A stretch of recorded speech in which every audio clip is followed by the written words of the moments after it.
Belum pernah saya melihat wanita yang sehebat ini, yang membangun untuk menghindari bencana alam.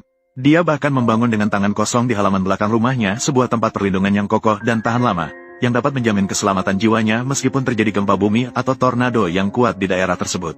Pertama-tama, wanita tersebut merencanakan area berbentuk persegi panjang di halaman belakang rumahnya, lalu mengambil alat dan mulai menggali. Dia mulai menggali lubang sedalam sekitar 1 meter, kemudian membongkar kerangka di sekelilingnya.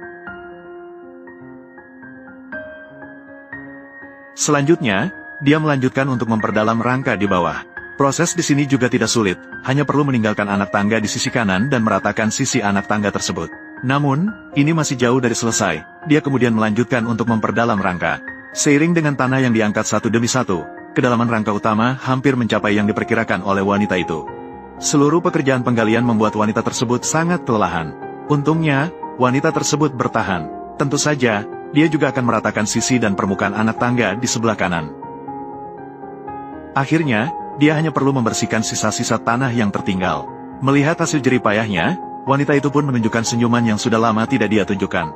Pada pagi hari berikutnya, wanita itu datang ke dalam kerangka dan mulai bekerja. Wanita itu akan merencanakan sebuah area di tepi dinding. Kemudian menggunakan alat untuk menggali saluran-saluran di sekeliling. Wanita itu mengatakan bahwa dengan saluran-saluran ini, proses pengecoran berikutnya akan lebih mudah.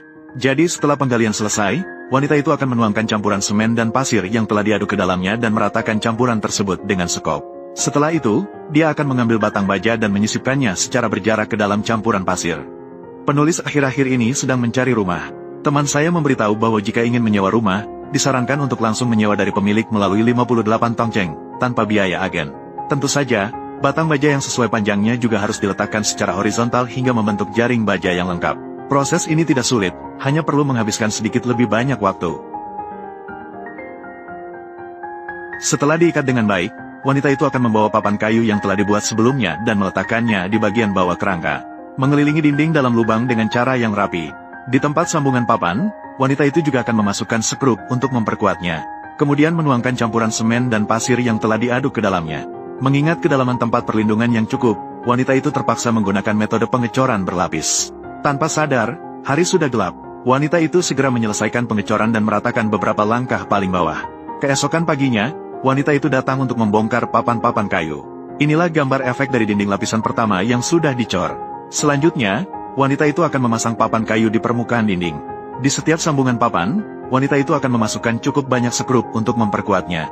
Kita tidak perlu khawatir, setelah terpasang dengan baik, kita bisa menuangkan adukan semen pasir yang sudah dicampur.